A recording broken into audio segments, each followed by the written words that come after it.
नमस्कार आप सभी को। अटूट बंधन समूह का बहुत आभार व्यक्त करती हूँ कि उन्होंने मुझे इस मंच पर आमंत्रित किया आप लोगों से रूबरू होने के लिए।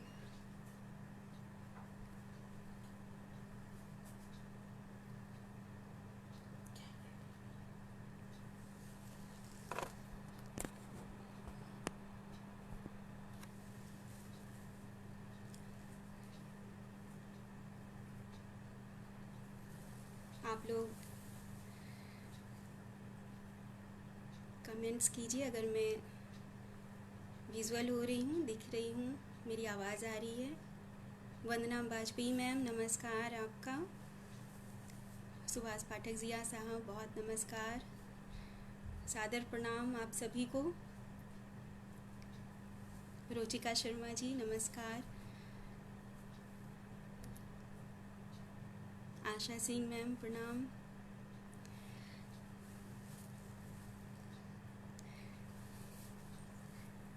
मेरी आवाज़ आप तक पहुंच रही है? मुझे हेडफोन लगाना होगा। आवाज़ आ रही है साहब? जी, मुझे भी बहुत खुशी हो रही है वंदना दी। मैं हार्दिक आभार व्यक्त करती हूँ कि आपने एक सुनहरा मौका दिया मुझे इस लॉकडाउन पीरियड में, जहाँ सभी अपने घरों में कैद हैं, कम से कम एक दूसरे से मुखातिब होने के लिए। जी, थोड़ी आवाज़ शायद मैं हेडफोन लगा लूँ।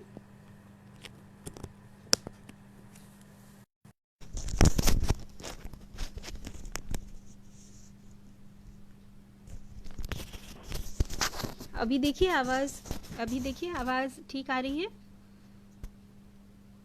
किरण दी, आपका सादर प्रणाम, अभिवादन। अभी आवाज़ आ रही है ठीक? वंदना मैम,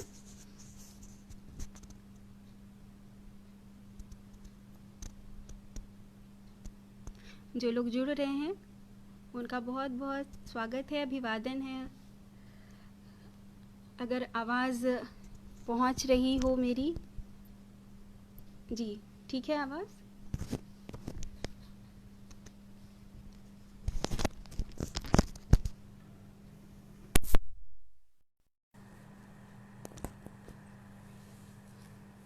हेडफोन लगा लूँ? हेडफोन के बाद ठीक आ रही है? जी,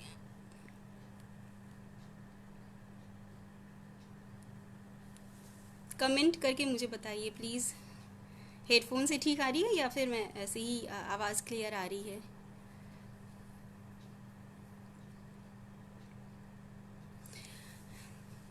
जी, तो सभी का नमस्कार। श्याम ठाकुर जी, आपका अभिवादन है, सादर प्रणाम। रंजना वाजपेयी जी, सादर प्रणाम आपका। तो मैं अपने बारे में बता दूं, मेरा नाम डॉक्टर आरती कुमारी है और मैं मुज़फ़्फ़रपुर बिहार से हूँ। जी ठीक है। मुकेश कुमार सिन्हा जी, अभिवादन है। अनीता मिश्रा जी, सादर नमन। कुंदन आनंद जी, बहुत नमस्कार है आप सभी को। जी ठीक है, मैं ऐसे ही पढ़ती हूँ अगर आप सुन पा रहे हैं तो। जी, तो सबसे पहले तो मैं फिर से पुनः पुनः आभार व्यक्त करती हूँ वंदना मैम का, किरण दी का, कि उन्होंने अटूट बंधन परिवार से मुझे जोड़ा और मुझे आमंत्रित किया आप लोगों से संवाद करने के लिए। बहुत ही महत्वपूर्ण विषय भी दिया है, गज़ल, और मैं कोशिश करूँगी कि ये शाम आपके लिए यादगार बने और बहुत ही खुशगवार बने। कल ही मातृ दिवस भी मनाया गया, तो मैं जितनी भी मातृशक्तियाँ हम मुझसे जुड़ रही हैं उन सभी को मैं सादर प्रणाम करती हूँ, अभिवादन करती हूँ और अपनी माता को याद करते हुए मैं 4 पंक्तियाँ उनको समर्पित करते हुए इस सत्र की शुरुआत करती हूँ।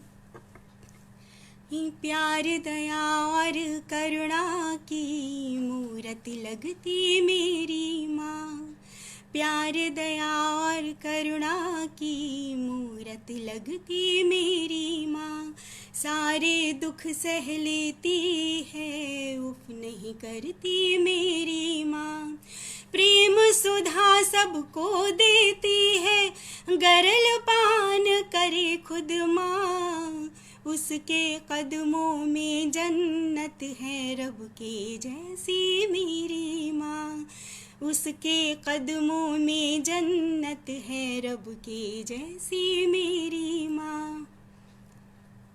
जी, ये अटूट बंधन बना रहे, हम लोगों के बीच सद्भावना प्रेम इसी प्रकार कायम रहे, यही मेरी भी उम्मीद है, आशा है।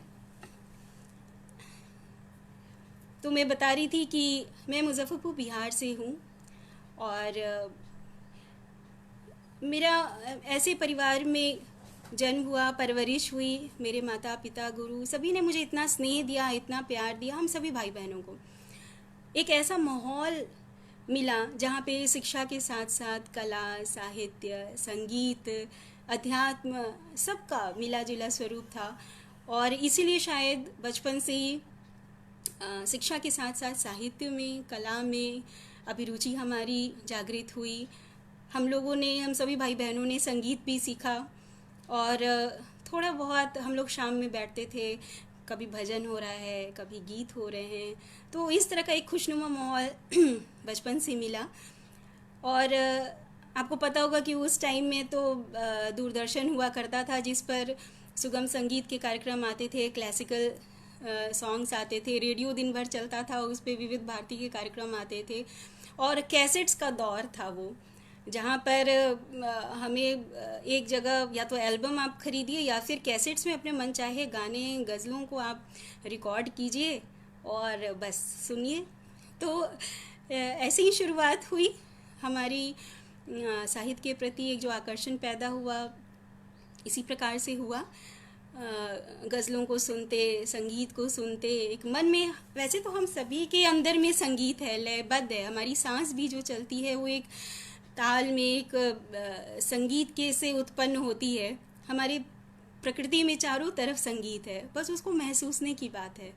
तो इस प्रकार से साहित्य के प्रति अभिरुचि भी पैदा हुई और ऐसा हुआ कि स्कूल के टाइम में तो जैसे होता है ना कि अनगढ़ लेखनी होती है, कुछ भी अपने भावों को अभिव्यक्त कर दो, किसी भी तरीके से शब्दों को संयोजन करके अपनी भाव को अभिव्यक्त करो। तो उसी समय हमारे एक हिंदी के शिक्षक थे, श्री रामेश्वर द्विवेदी जी, मैं उनको बहुत याद करती हूँ और उनको सादर प्रणाम करती हूँ अगर वो सुन रहे होंगे। तो उन्होंने इतने अच्छे ढंग से हिंदी की कक्षा हमारी लेती थी, जब मैं 6-7 की बात कह रही हूँ, तो जब वो कोट्स करते थे या किसी कविता की व्याख्या करते थे तो इतने सारे कोट्स करते थे, शेर हों चाहे निदा फाजली के हैं कि बच्चों के छोटे हाथों को चांद सितारे छूने दो, बड़े होकर ये हम जैसे हो जाएंगे, है ना, 4 किताबें पढ़कर वे भी हम जैसे हो जाएंगे, या फिर शाखों से टूट जाए वो पत्ते नहीं हैं हम, आंधी से कोई कह दे कि औकात में रहे। तो ऐसे ऐसे शेर जब पढ़ते थे निदा फाजली के, राहत इंदौरी के या गालिब के, तो एक रुचि जागृत हुई कि हाँ, ये शिक्षक कैसे जीवन की व्याख्या करते हैं और कैसे कविताओं के माध्यम से, गज़लों के माध्यम से, शेर के माध्यम से जब वो अपनी बात कहते हैं तो वो समाज की सच्चाई, जीवन का यथार्थ हमारे सामने प्रस्तुत होता है। तो और भी प्रेरणा मिली कि साहित्य को अपनाया जाए। फिर बाद में मैंने इंग्लिश ऑनर्स किया और इंग्लिश में ही आगे फिर पीएचडी भी किया, तो एक आकर्षण पैदा हुआ। तो मेरी जो पहली गज़ल थी, मैं सबसे पहले वो आपको सुनाती हूँ जी, जो मैंने लिखा और मंच पर भी उसको पढ़ा, काफ़ी स्नेह मिला, सबका प्यार मिला, वो मैं पहले आपको सुनाती हूँ। जी, श्याम ठाकुर जी, धन्यवाद। कुंदन आनंद, बहुत स्नेह आप सभी का, जो लोग सुन रहे हैं। मैं सारे कमेंट्स का जवाब नहीं दे पा रही हूँ बोलने के क्रम में, कोशिश करूँगी कि आप सबको संबोधित कर सकूँ। तो मैं अपनी एक गज़ल आपको सुनाती हूँ। आंधी चली थी शम्मा बुझाने तमाम रात, आंधी चली थी शम्मा बुझाने तमाम रात, जलते रहे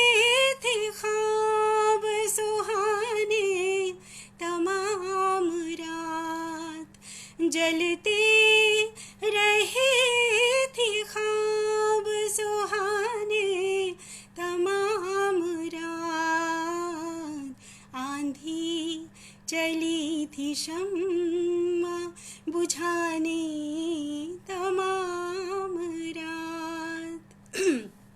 शेर देखिए। यूं मेरे दर्द दिल की दवा बन सके न तुम, यूं मेरे दर्द दिल की दवा बन सके न तुम, रिसते रहे वो जख्म पुराने तमाम रात, रिसते रहे वो जख्म पुराने तमाम रात, तोड़ा था जिसके दिल को सितारों ने बेसबब, तोड़ा था जिसके दिल को सितारों ने बेसबब, आए थे जुगनू उसको मनाने तमाम रात, आए थे उसको जुगनू मनाने तमाम रात। बहुत बहुत शुक्रिया। और ये आखिरी शेर देखिए। आई नहीं ना आँख लगी सुबह हो गई, आई नहीं ना आँख लगी सुबह हो गई, करती रही ये नींद बहाने तमाम रात, करती रही ये नींद बहाने तमाम रात, जलते रहे थे ख्वाब सुहाने तमाम रात, आंधी चली थी शम्मा बुझाने तमाम रात। जी बहुत शुक्रिया वंदना मैम, कुंदन आनंद जी, आदुर्ती साहब, वंदना गुप्ता मैम, आप सबका बहुत बहुत आभार। आशा सिंह मैम, जिया साहब, पूनम सिन्हा जी, अनीता मिश्रा जी, आप सबका बहुत बहुत आभार, बहुत शुक्रिया जी। तो बातों का सिलसिला मैं आगे बढ़ाती हूँ। जैसा कि ये है कि एक शाम गज़ल के नाम, और गज़ल पर भी कुछ बात करनी है, तो मुझे ध्यान आता है कि पीबी शेली हैं इंग्लिश राइटर, उन्होंने एक बार कहा था कि our sweetest songs are those that tell of saddest thoughts, कि हमारी जो सबसे मीठी जो चीज़ होती है, गाने होते हैं, गीत होते हैं, उसमें कहीं ना कहीं हमारे दुख की अभिव्यक्ति होती है, हमारे सैडेस्ट थॉट्स होते हैं। और कोई भी विधा हो, चाहे वो कविता हो, नज़्म हो, गीत हो, गज़ल हो, कोई भी विधा है, वो आह से ही उत्पन्न होती है। जैसे हम आदि कवि वाल्मीकि जी को कहते हैं कि उन्होंने जब क्रौंच पक्षी को देखा मृत्यु होते हुए, और तो उनके दिल से जो आह निकली, जो संवेदनाएं प्रकट हुई, वो प्रथम काव्य हुआ। वैसे ही जो गज़ल भी है वो कहीं ना कहीं संवेदनाओं से जुड़ी होती है।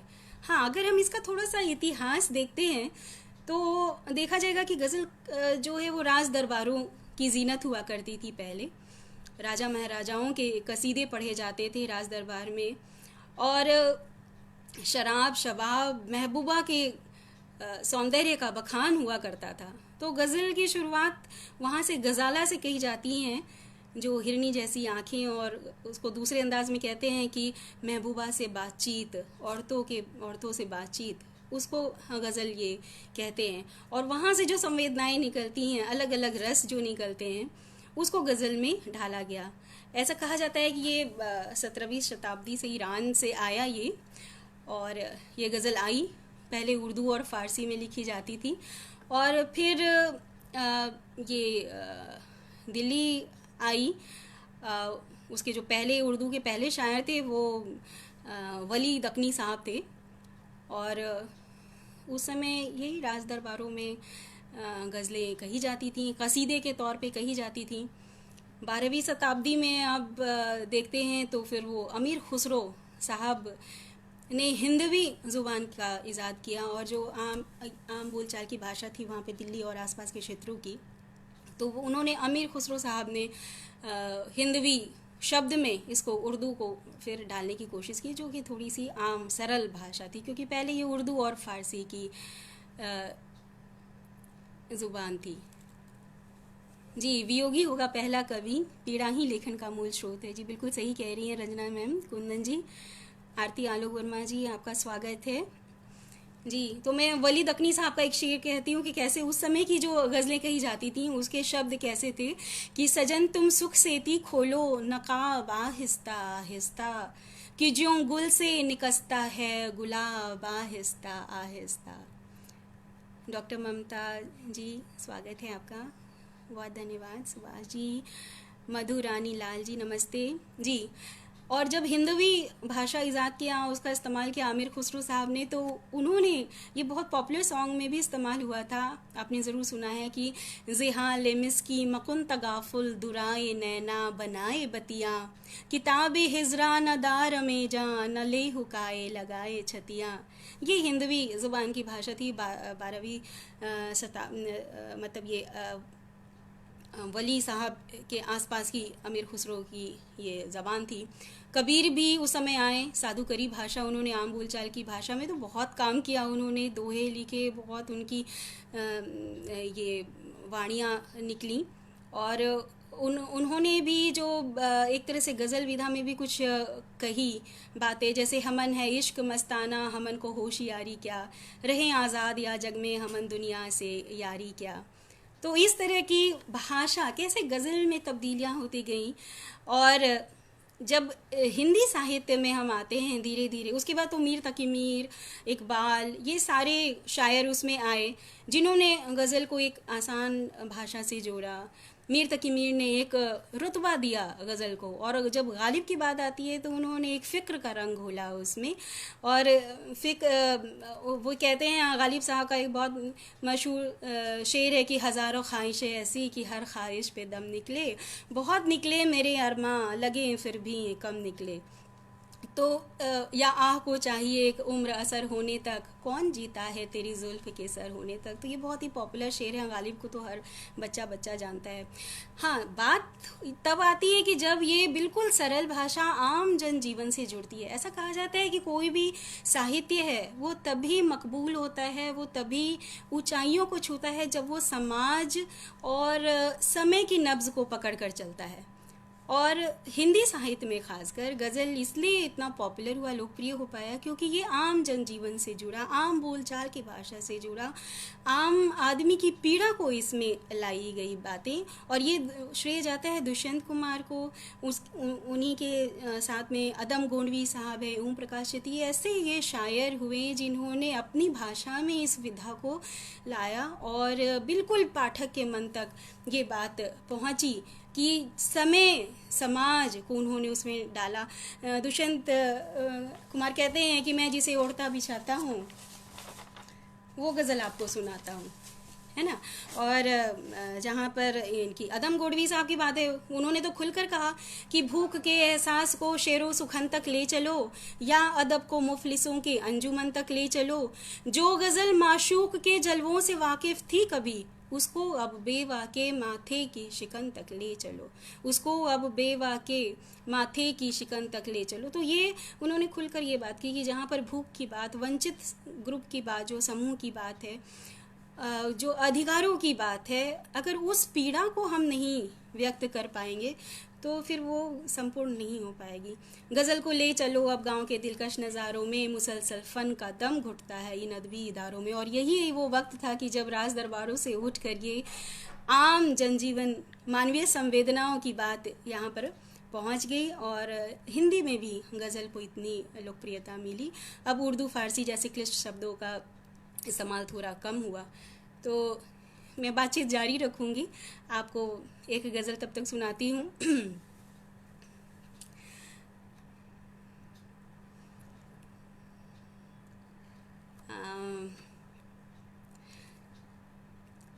तुम्हारी याद हमेशा ही रोशनी की तरह, तुम्हारी याद हमेशा ही रोशनी की तरह। ये और बात के मिलते हो अजनबी की तरह, ये और बात के मिलते हो अजनबी की तरह।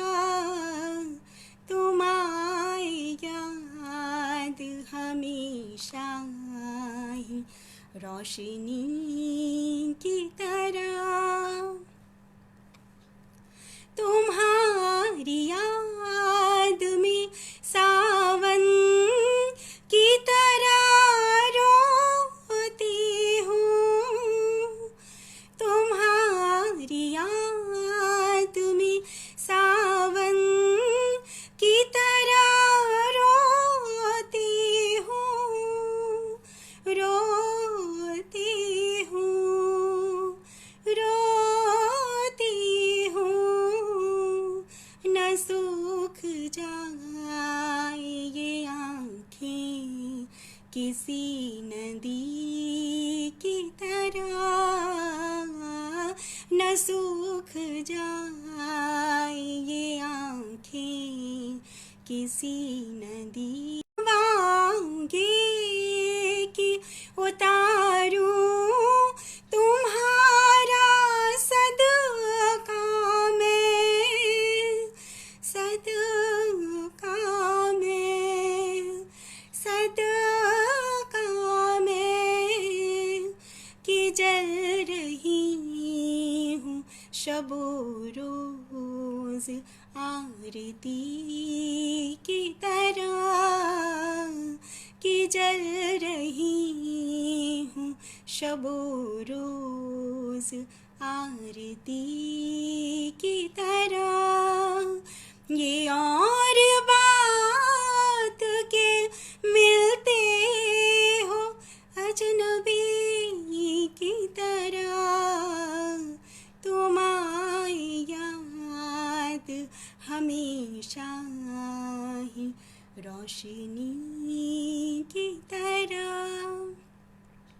जी बहुत शुक्रिया कुंदन आनंद जी, बहुत स्नेह आपका, आपको किरण दी, धन्यवाद। आर भारती सर, सादर प्रणाम नमन है आपको। जिया साहब बहुत शुक्रिया। आस्था दीपाली बहुत शुक्रिया।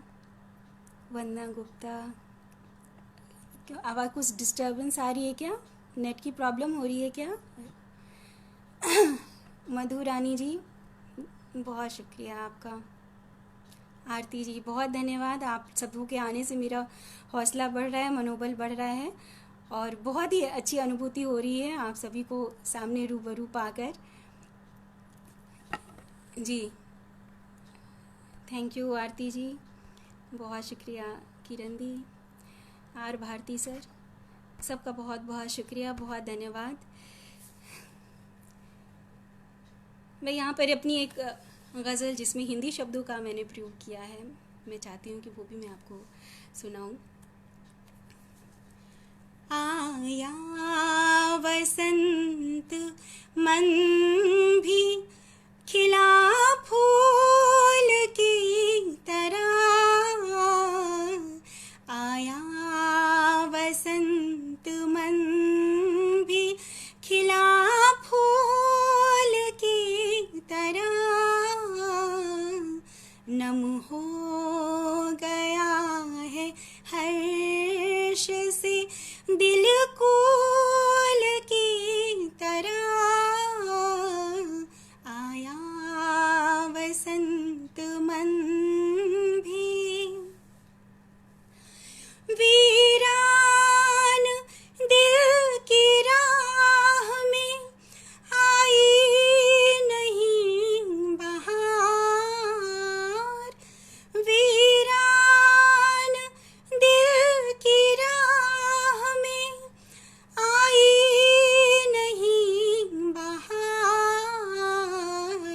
चुभता है ये विरह का, चुभता है ये विरह का, समय शूल की तरह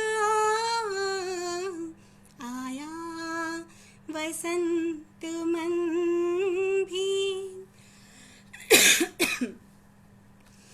एक दिन आसमान पे ले जाएगी हवा, एक दिन आसमान पे ले जाएगी हवा, बिखरी धरा पे हूँ, बिखरी धरा पे हूँ मैं अभी धूल की तरह,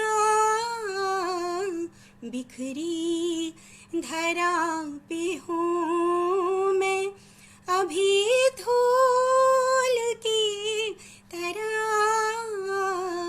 आया वसंत मन भी। घनश्याम सर, आपको सादर प्रणाम। आशा सिंह जी बहुत शुक्रिया, सुभाष जी बहुत शुक्रिया, आरती दी बहुत धन्यवाद आप सभी का, आप इतने अच्छे से सुन रहे हैं। जी, कोशिश की है कि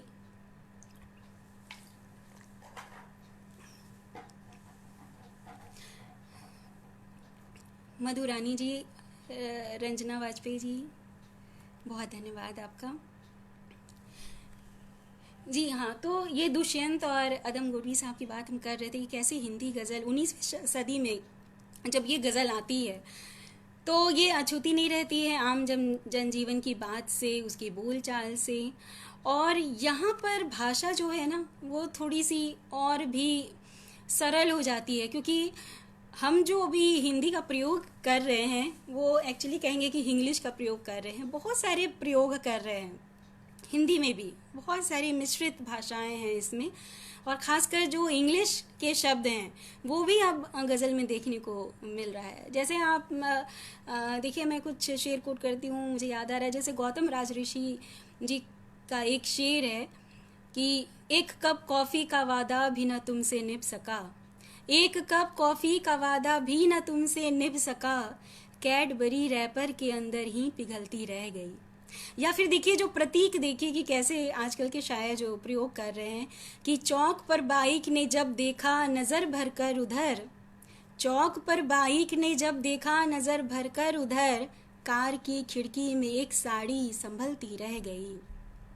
तो ये जो नए प्रयोग हो रहे हैं, नए बिंब आ रहे हैं, और इंग्लिश के भी प्रयोग उस अपने शेर में ढाला जा रहा है, और उसके विचार में कहीं कोई कमी नहीं है। जैसे सुभाष पाठक जिया साहब हैं हमारे इसमें, आपका बहुत स्वागत है सर, और इनका एक शेर देखिए, उसमें भी उन्होंने एक प्रयोग किया है कि दिल तो कॉमन सी चीज़ है यारो, दिल तो कॉमन सी चीज़ है यारो, मुझसे उसका यकीन टूटा है।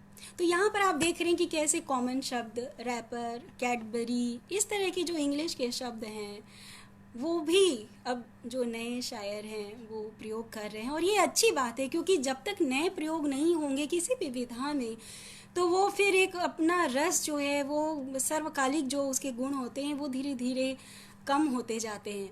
तो जब अगर उत्तरोत्तर विकास करना है किसी भी विधा को, तो उसको अपने नए प्रयोगों को और नई चीज़ों को तो अपनानी ही होंगी, और समय के साथ तो चल संवेदनाओं को, अपनी पीड़ा को, अपनी वेदना को, अनुभूतियों को, अपने प्यार को, विरह को, हर चीज़ को उन्होंने किस ढंग से अपने शेरों में ढाला है। जी मधु रानी जी, जी धन्यवाद, आपको ये पसंद आ रही है। वंदना मैम जी, भाषागत बहुत सारे प्रयोग हो रहे हैं, और ये बहुत ही अच्छी शुरुआत है अगर इस तरह की चीज़ें हो रही हैं। जी किरण दी सहमत। तो उन्होंने, परवीन शाकिर जी ने अपने शेरों में बहुत सारी बातें कही, अपनी स्त्री संवेदना को व्यक्त किया उसमें। जैसे मैं एक शेर कहती हूँ उनको कि उनका कि कैसे कह दूँ कि मुझे छोड़ दिया है उसने, कैसे कह दूँ कि मुझे छोड़ दिया है उसने, बात तो सच है मगर बात है रुसवाई की। जी उषा पांडे जी, बिल्कुल सही, धन्यवाद। आर भारती सर जी, धन्यवाद सर। अदुर्ती साहब, धन्यवाद। तो परवीन शाकिर के बहुत सारे ऐसे शेर हैं। लड़कियों के दुख अजब होते हैं, सुख उससे अजीब। लड़कियों के दुख अजब होते हैं, सुख उससे अजीब। हंस रही है काजल, भीगता है साथ साथ। वहीं पर और भी आज के दौर में भी बहुत सारी ऐसी शायरात हैं जो अपनी बातें कह रही हैं। जैसे नुसरत मेहंदी साहिबा का एक शेर मुझे ध्यान आता है कि आप शायद भूल बैठे हैं यहाँ मैं भी तो हूँ। आप शायद भूल बैठे हैं यहाँ मैं भी तो हूँ, इस ज़मीं और आसमां के दरमियाँ मैं भी तो हूँ। तो महिला गज़लकारों ने भी अपना बहुत योगदान दिया है इस विधा में, और नए नए प्रयोग हो रहे हैं उनके द्वारा भी। बहरहाल मैं अपनी एक गज़ल सुनाती हूँ। मैं कोशिश करती हूँ कि आप मुझसे भी जुड़े रहें जानकारी के साथ साथ। अच्छा, आर भारती सर नहीं, बहन, सॉरी सॉरी, मुझे वो दिख नहीं रहा था, माफ़ी चाहती हूँ। लक्ष्मी शंकर सर, सादर प्रणाम आपको। तो मैं अपनी एक गज़ल सुनाती हूँ जिसमें मैंने अपनी एक संवेदना व्यक्त की है।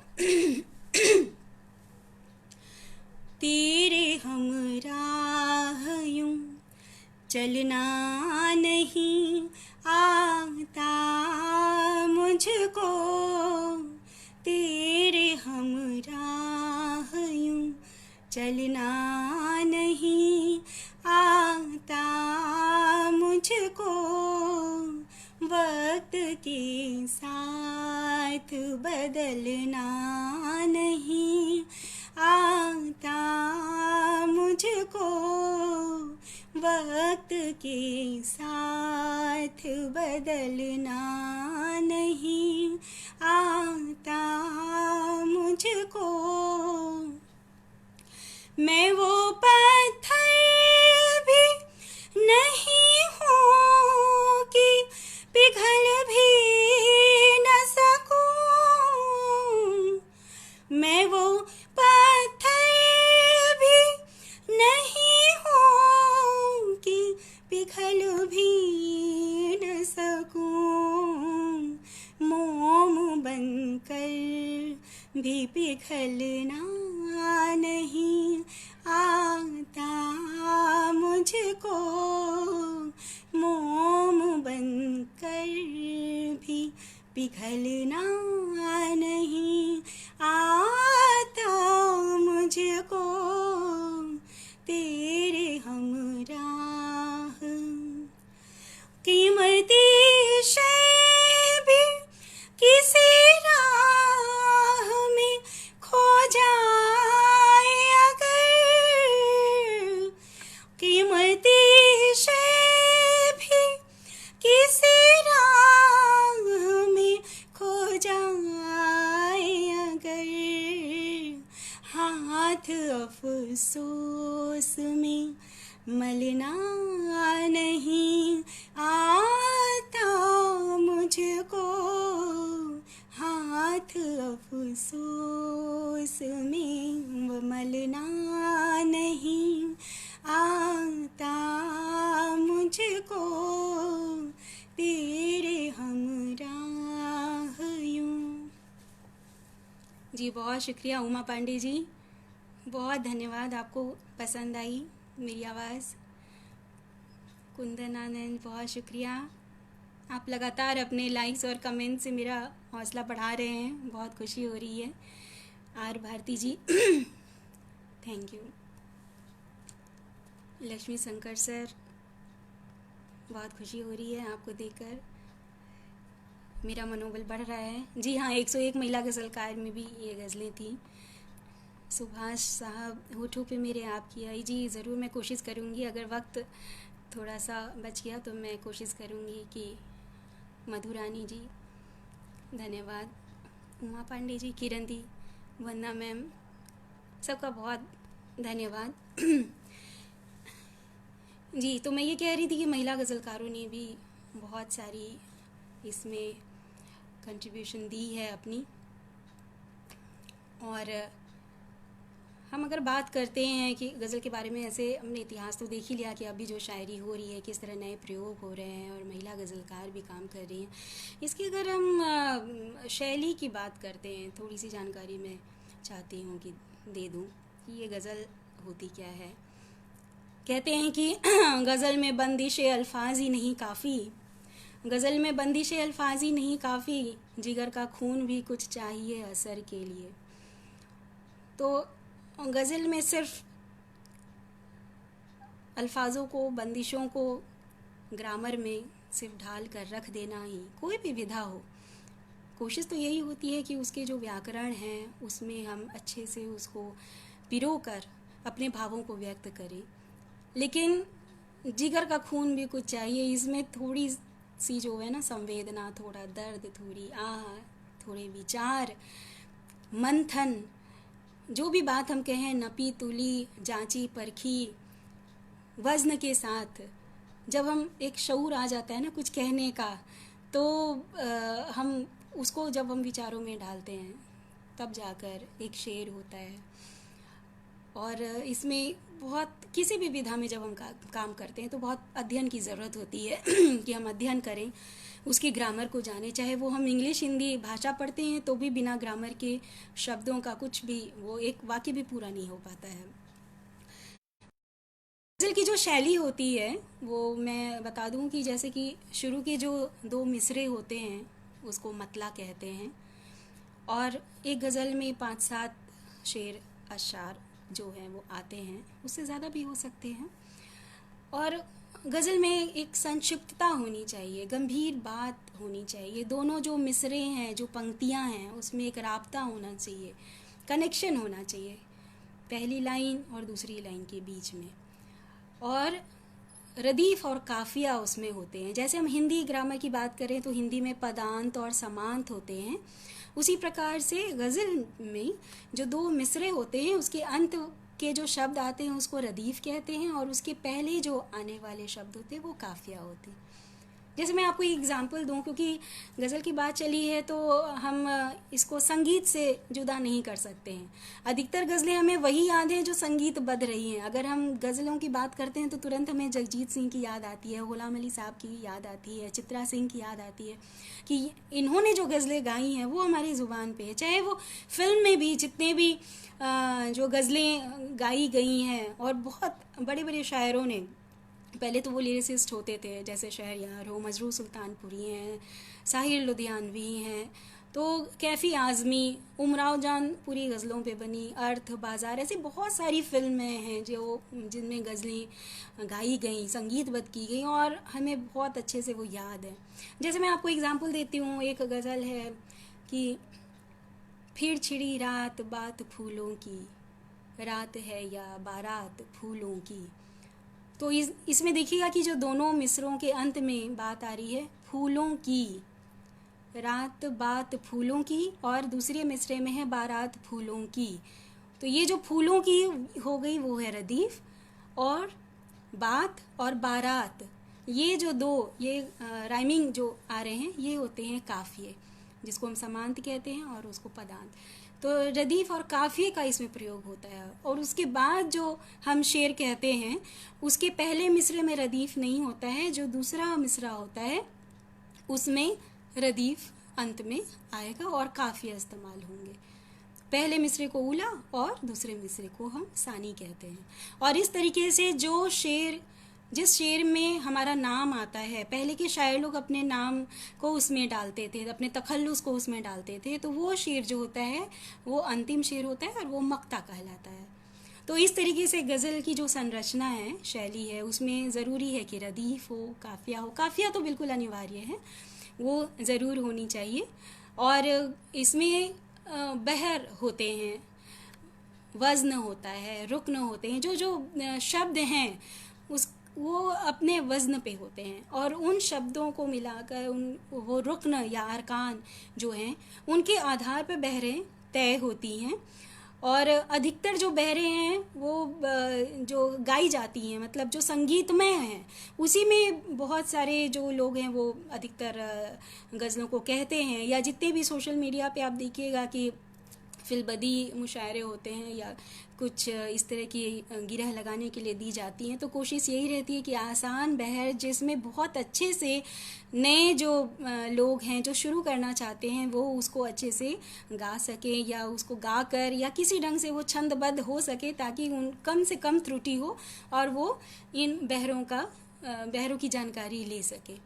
तो इस प्रकार से जो गज़ल में शेर होते हैं वो या तो पूरी की पूरी गज़ल एक विषय पर हो सकती है, या हर शेर अलग विचार अलग अंदाज के हो सकते हैं। इसमें कोई जी मिसराए उला मिसराए सानी इस तरह से कहते हैं। मैं बहुत ही सिंपल बात बता रही हूँ, बहुत ज़्यादा गहराई में नहीं जा रही हूँ, क्योंकि मुझे पता है कि जैसे बहुत सारे लोग हैं जो गज़ल के विशेषज्ञ हैं और अच्छे से जानते हैं, और एक सेशन में पूरी बातें नहीं बताई जा सकती हैं। तो मैं बिल्कुल सामान्य सी जानकारी दे रही हूँ कि जो भी लोग शुरू करना चाहते हैं वो, जैसे कि हमने देखा कि छंद में वार्णिक छंद जो होते हैं, आपने बहुत सारे लोग जो हिंदी में काम कर रहे हैं तो उसमें यगन मगन भगन इस तरह के जो आते हैं वार्णिक छंद, और उसमें सवैये जो हैं वो अलग अलग पढ़े जाते हैं, चाहे दुर्मिल सवैया हो जिसमें आपको 8 सगन आता है। तो उसी प्रकार से बहर है, आप इस ढंग से समझ लीजिए कि बहर है, और इसको हमें बहर में ही बांध कर कोई गज़ल कहनी चाहिए और कोशिश करनी चाहिए कि उसका वज़न सही से पड़े। हालांकि ऐसा कहा जाता है कि सिर्फ अल्फाज को बांधना ही गज़ल नहीं है या कोई भी विधा नहीं है, लेकिन शुरुआत तो वहीं से होती है, ABCD से, ग्रामर से शुरुआत होती है, तभी हम उसमें अपने विचारों को डालते हैं, उसमें सौंदर्य डालते हैं, अलंकार डालते हैं, और तब वो और ज़्यादा खिलता जाता है और सुंदर होते जाता है। तो उर्दू में छंद जो है ना उसी को बहर कहते हैं, और किसी पंक्ति की व्याकरणीय शुद्धता जानने के लिए जो व्यवस्था है उर्दू में खासकर उसे बहर कही जाती है, और विशेष शब्दों के मिलने से बहर बनती है, जैसे रुक्न कहते हैं, जो शब्द हैं वो रुक्न कहते हैं। जैसे बहुत जो कॉमल हैं, फ़ौलून जिसमें वज़न आता है 1 2 2, या फ़ाइलून जो 2 1 2, या फिर मफ़ाइलून 1 2 2 2, इस तरीके से इसमें वज़न आते हैं और उसी तरीके से बहर बनते जाती है। जैसे 2 तरह की बहर होती हैं, मुफ़रद बहरें जो एक ही रुक्न के बार बार रिपीटेशन से बनती हैं। मान लिया जैसे अगर हमने मफ़ाइलुन लिया तो मफ़ाइलुन मफ़ाइलुन मफ़ाइलुन मफ़ाइलुन, तो ये जो इस तरीके की एक बहर होती हैं जिसमें एक ही रुक्न को बार बार रिपीट किया जाता है, वो उसको कहते हैं मुफ़रद बहरें। जैसे एग्ज़ाम्पल आप ले लीजिए बहरे हज़र, ये थोड़ा बाद में हम समझेंगे, हम सिंपल ये समझ लेते हैं। और दूसरा है मुरक्कब बहरें, जिसमें हम अलग अलग रुक्न ले सकते हैं, मिश्रित होती है ये। जैसे इसमें हम फ़ाइलतुन फ़ाइलुन इस तरीके से हम ले सकते हैं। और जो बहुत प्रचलित बहरें हैं जिस पे शुरू में ही हम काम कर सकते हैं, तो जैसे बहुत सारे पॉपुलर गीत हैं, एक बहरे हज़र जो मैं बोल रही हूँ जो संगीत में है, मफ़ाइलुन मफ़ाइलुन मफ़ाइलुन मफ़ाइलुन, उस पे एक गीत है जैसे बहारों फूल बरसाओ मेरा महबूब आया है। तो इस तरह के जो फिल्मी गीत हैं ये इसी पे बेस्ड हैं। तो जो नए बिगनर्स हैं उनको हम इस तरीके से बोल सकते हैं कि आप इस ट्यून में कीजिए, और ये फिर मफ़ाइलुन मफ़ाइलुन मफ़ाइलुन मफ़ाइलुन इस तरह से आप उसको जान सकते हैं, फिर गणना कर सकते हैं जैसे हम हिंदी में करते हैं वैसे ही। तो गज़ल विधा भी ऐसे ही बहुत मुश्किल भी है, आसान भी है, समझने की बात है और अध्ययन करने की तो बात है ही। जिस भी चीज़ को हम जब बात कर रहे हैं तो एक अगर हमने जैसे दूसरा एग्जाम्पल मैं लेती हूँ, फ़ौलून फ़ौलून फ़ौलून फ़ौलून, तो 1 2 2 1 2 2 1 2 2 1 2 2 इस ढंग से अगर रुकना है तो उसमें बहुत ही फेमस गीत है, तुम ही मेरी मंदिर तुम ही मेरी पूजा तुम ही देवता। तो ये वाला जो गीत है वो इस बहर पे बेस्ड है। तो मुझे ये लगता है कि जो नए जुड़ना चाहते हैं गज़ल से, इस विधा से, उनको ये बेसिक जानकारी होनी चाहिए ताकि वो अच्छे से पढ़ सकें, इसमें लिख सकें और इसके सौंदर्य से वाकिफ़ हो सके। गज़ल जो है वो बहुत ही नाजुक सा, नर्म सा, मुलायम सा ये फ़न है, और इसमें जब हम संगीत से जोड़ते हैं तो ये बहुत ही रूहानियत से भरा हुआ लगता है। कहते हैं ना कि music is in sweet music is such art, killing care and grief of heart, fall asleep और हियरिंग डाई। शेक्सपियर की फेमस पंक्तियाँ हैं कि म्यूज़िक से इतना आराम मिलता है, रिलीफ मिलती है कि हम बस सब कुछ भूल जाते हैं। तो चलिए मैं आपको एक अपनी गज़लों की दुनिया में ले चलती हूँ और अपनी गज़ल सुनाती हूँ।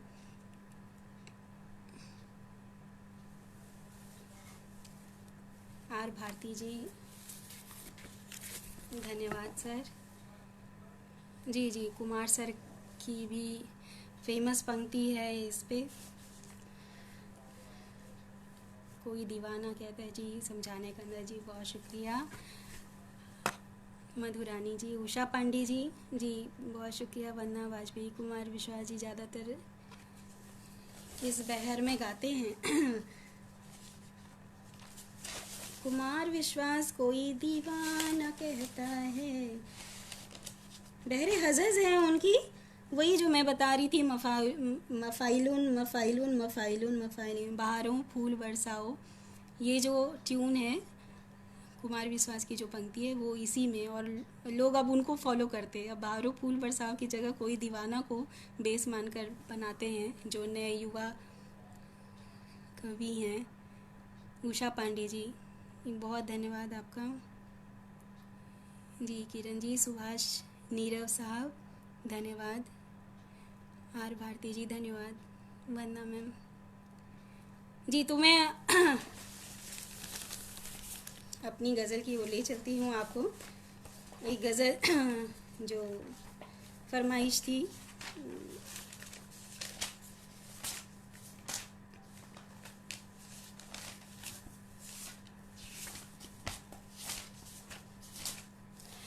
होठों पे मेरे आपके आई कभी गज़ल,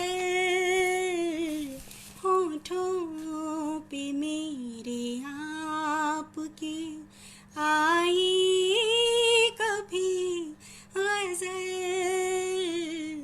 शर्मा रही हूँ मैं तो लजाई कभी गज़ल, होठों पे मेरे आपके एहसास तेरे होने का रहता है हर जगह, एहसास तेरे होने का रहता है हर जगह, रहता है हर जगह, यादों में मेरे छुप के, यादों में मेरे छुप के समाई कभी गज़ल,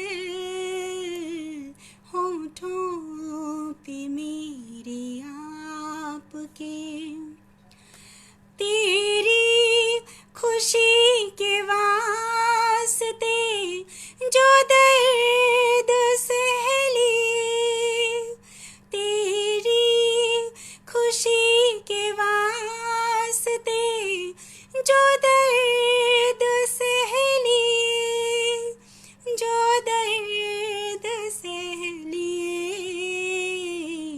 आँखों ने आंसुओं में बहाई कभी गज़ल,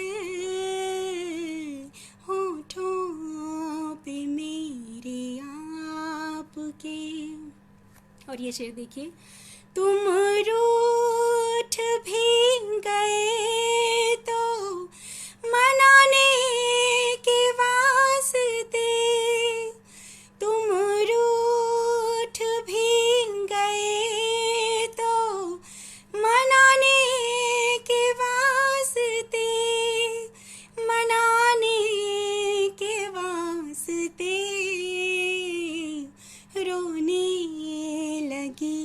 कभी तो सुनाई कभी गज़ल, रोने लगी कभी तो सुनाई कभी गज़ल, होठों पे मेरे आपके आई कभी गज़ल। जी वंदना मैम, धन्यवाद। सुभाष नीरव जी, बहुत आभार आपका। आर भारती जी, आशा सिंह जी, बहुत बहुत आभार। आप लोग जुड़े हुए हैं अभी तक और सुन रहे हैं मुझे। नैना जी, आपको आवाज़ बीच में नहीं मिल रही थी, सॉरी। आर भारती जी, मधुरानी जी, किरण जी, आप सभी का बहुत बहुत शुक्रिया। जी ऐसा मेरा एक यादगार जो चीज़ें कहती हूँ कि ये जो सफ़र मेरा जो गज़ल का सफ़र रहा है, अच्छा रहा है। और प्रकाशन के साथ, गज़लों के प्रकाशन के साथ मुझे ऐसा अवसर मिला कि मैं मंचों पर भी कई बार अपनी प्रस्तुतियाँ दी हूँ, चाहे वो राजभाषा के हों या फिर उर्दू अकादमी का हो या फिर कोई महोत्सव हो, चाहे राजगीर महोत्सव हो, ताज महोत्सव हो, इस तरह के महोत्सव जो होते रहते हैं तो आमंत्रित किया जाता रहा है। और मेरी कोशिश होती है कि मैं अपनी प्रस्तुतियाँ अच्छे से दे सकूं, क्योंकि एक जो मंच की बात होती है वो है कि दर्शकों से जुड़ना, उनकी प्रतिक्रियाओं के साथ अपनी बात को रखना, ये थोड़ा सा कठिन कार्य होता है। लेकिन मंच पर जाने से एक ये अच्छी बात होती है कि जो हमारे सीनियर्स हैं उनसे मिलने का सौभाग्य मिलता है, चाहे वो राहत इंदौरी साहब हों, वसीम बरेलवी साहब हों, अज़्म शाकरी साहब हों, शकील अज़मी, ये सारे शायर, आलोक श्रीवास्तव जी हों।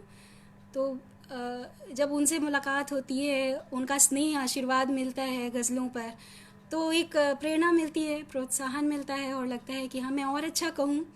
प्रस्तुतियाँ तो अपनी जगह हैं, सिर्फ संगीत से, गुलकारी से बात नहीं बनती है, ये तो सभी को पता है। लेकिन रूहानियत जो होती है वो उसको बरकरार रखना ज़रूरी है। गज़ल में जो मुलायम सी जो चीज़ है, जो नाजुक सी चीज़ है, तो उसको तो बरकरार रखना ज़रूरी होता है।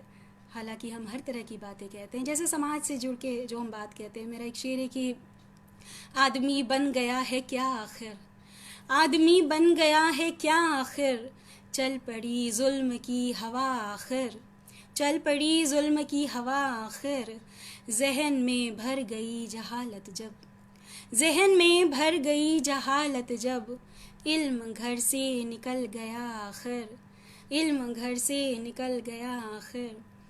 या फिर एक मुक्तक देखिए जो,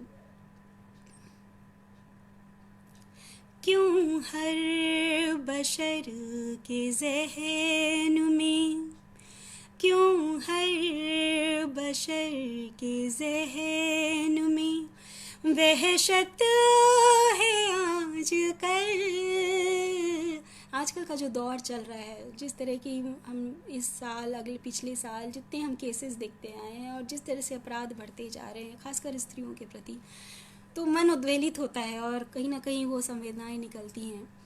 तो उसी पे ये शेर कहा था कि क्यों हर बशर के ज़हन में वहशत है आजकल, क्यों दाव पे हर एक की इज्जत है आजकल, दिल को करार है ना, फिजा में सुकून है, फिजा में सुकून है, दहशत है, खौफ है यहाँ, नफरत है आजकल, दहशत है, खौफ है यहाँ, नफरत है आज कल। माँ बाप सर पे बोझ है, भाई ही गैर है, भाई ही गैर है। यूं तार तार रिश्तों की अज़मत है आज कल। यूं तार तार रिश्तों की अज़मत है आज कल।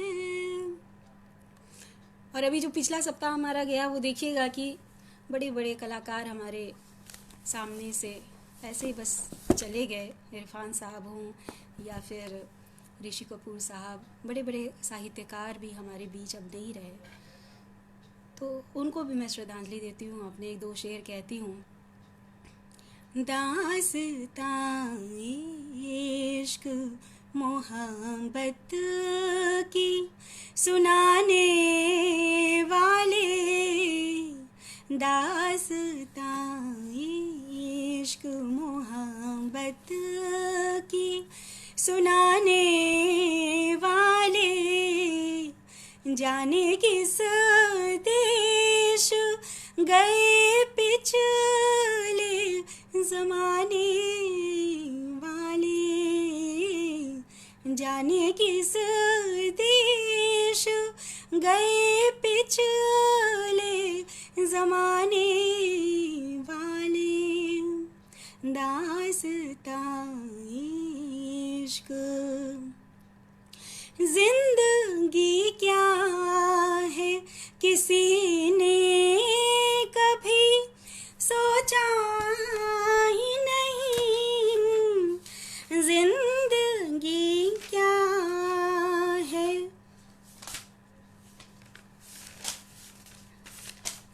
जिंदगी क्या है किसी ने नहीं समझा, लेकिन समझा लेकिन मौत